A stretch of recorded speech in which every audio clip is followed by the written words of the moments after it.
Therefore, the middle integer, 1/3 of the largest integer and 2/3 of the smallest. Yeah, summer is here. And it's time. Jazzland, which would later be known as Six Flags New Orleans, operated for only 5 years. It has now been abandoned for 18. Here is the full story on this abandoned theme park.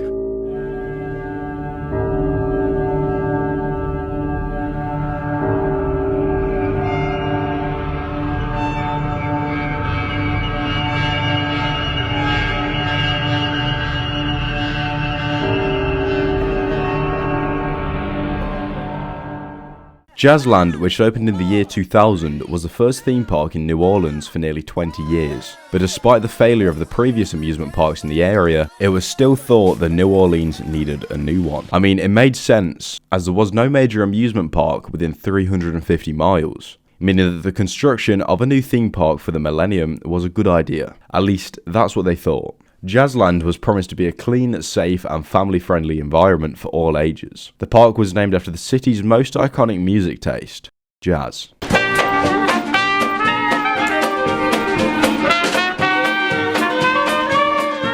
Jazzland was to be set like no other theme park, promising over 1 million visitors in its first year, $200 million being added to the local economy, and the park was given $10 million in state funds in order to assist with the finances. The developers promised Jazzland Resort to attract thousands of tourists and lots of revenue to New Orleans, with a planned hotel, water park, camping ground, theme park, and a golf course. The location was perfect too, being just off the highway and only a short drive from the city of New Orleans. The area was listed as dry land with good drainage, and the entire park was built on top of a 4-foot deck of concrete. It was designed to be totally hurricane proof. A large drainage system was added next to the park also, to ensure the land would stay dry if the neighbouring lake flooded. The cost of the park was a staggering $130 million, which in today's money with inflation calculates to about $220 million. With costs this high, Jazzland needed to keep hitting exceedingly high and consistent visitor numbers in order to keep paying off the large debt the park had. At this time, Jazzland was owned by the Greek company Alpha Smart Park. However, it has since changed hands and is owned by the Spanish company Parques Reunidos, with the new name being Palace Entertainment. On May the 20th, 2000, Jazzland opened its gates to guests for the first time ever. 5, 4, 3, 2, 1. Ladies and gentlemen, Jazzland is officially open. Let's have some fun.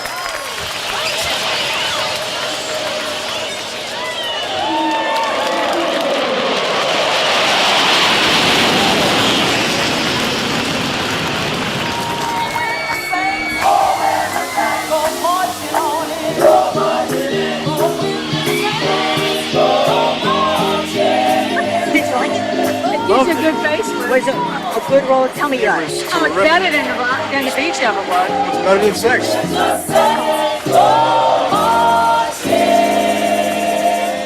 It featured rides such as the wooden roller coaster built on a steel frame, Megazeph. This was done in a bid to ensure the coaster would withstand hurricane force winds and remove any chance of termite infestation which would weaken the structure. It was also home to multiple other roller coasters, such as the aerodynamic steel shuttle coaster Zydeco Scream. Eventually, the park will have invested in 27 rides and attractions, with 4 roller coasters and 2 water rides. The park was also sectioned into multiple themed areas, being Jazz Plaza, Cajun Country, Kids Carnival, Mardi Gras, and Good Time Gardens. On the surface, all seemed to be going well for Jazzland, when in reality, they were struggling to pay off vast debts. The park was not profitable. Alpha Smart Parks only had run small amusement parks and water parks before Jazzland, and the park was not getting enough visitors. Despite 80,000 season passes being sold and over 1.1 million visitors in the first year, the visitor numbers kept declining, with there only being half of the first year's attendance in the second season. This all led to Alpha Smart Parks to declare bankruptcy in February 2002. After this bankruptcy, the park still owed over $20 million to construction companies, which now all lay on the city of New Orleans to pay off. In March of the same year, Six Flags purchased Jazzland for $22 million,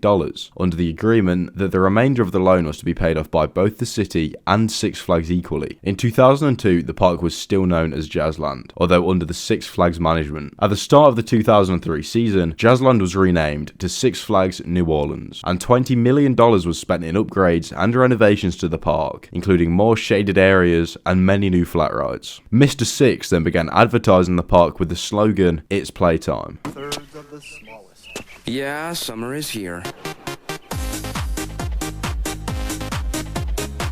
And it's time for fun. Right now, save up to $15 on tickets to Six Flags New Orleans with coupons from participating Wendy's restaurants. Six Flags New Orleans. It's playtime.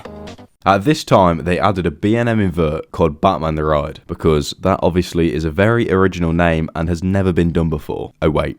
Batman the Ride was relocated from Thrill Valley in Japan, which became defunct in 2002. They also added a bright green Vekoma coaster called Jester. Now, Jester was relocated from Six Flags Fiesta Texas, known as Joker's Revenge. During the rebrand, they also made a few themed areas, turning Jazz Plaza into Main Street Square. Kids Carnival became Looney Tunes Adventures, and they expanded a brand new area known as DC Comics Superhero Adventures. In early 2005, Six Flags were planning on adding a water park, which would be included in the admission price. This area stemmed from the low visitor numbers that they were still receiving. However, as Hurricane Katrina was headed for America, these plans were put on hold. At this point, Six Flags had already spent $44 million on upgrades and investments to Jazzland. The last day that Six Flags New Orleans opened was Sunday, August the 21st, 2005, and only 8 days before the hurricane was to strike over New Orleans. They planned to reopen the park on the 27th of August 2005. But due to Hurricane Katrina dramatically altering course last minute, they cancelled all opening plans and advertised the park as closed for storm.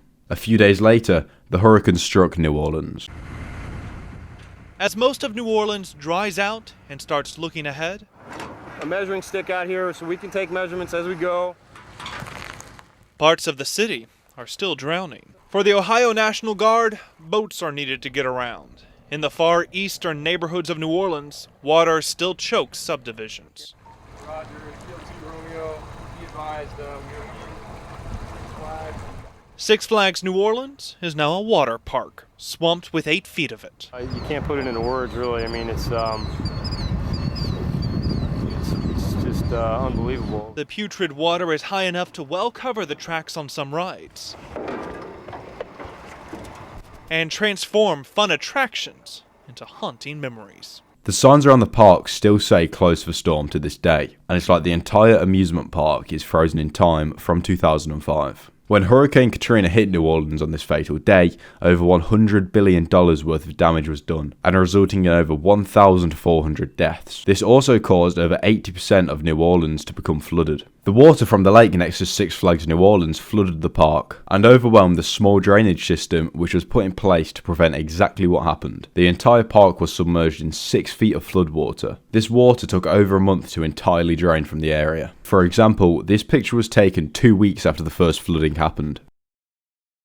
Due to the park being 6 feet below a flood berm, which runs around the perimeter, if the drainage system is overwhelmed, the flood walls basically puts the entire park in an artificial bath. After inspection, when the floodwater retreated, the park was deemed too badly damaged by floodwater and wind to reopen. Six Flags had no plans to reopen this park either. Officials said that 80% of the park's buildings, flat rides and attractions were destroyed beyond repair. However, the 4-foot concrete flooring was in perfect condition. The only big ride to be salvageable was Batman the Ride. This was later removed and refurbished, then relocated to Six Flags Fiesta Texas under the name Goliath. Later, they also removed the other big rides, being Bayou Blaster and Sonic Slam. In 2009, Six Flags removed the Roadrunner Express and moved it to Six Flags Magic Mountain. A few other parts were salvageable and removed, such as the shade coverings, lights, ride parts, CCTV cameras, and planting structures. Absolutely no one was interested in reopening the New Orleans park. It was declared as an effective total loss. The estimated cost was over $60 million to rebuild the park to a normal functioning state. Due to low visitor numbers and next to no profits made, there was no point trying to salvage it.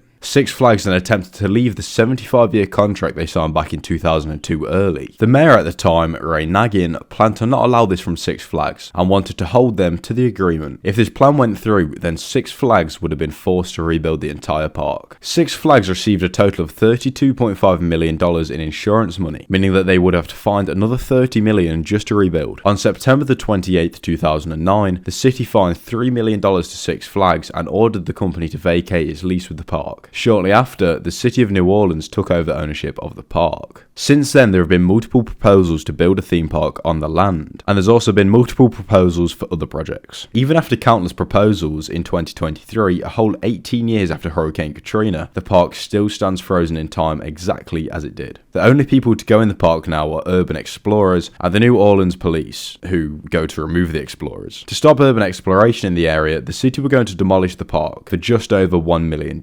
However, due to there being no reliable development plans, this never happened. What do you think will happen to Six Flags New Orleans in the future? Thank you for watching, press subscribe, and I'll see you next time.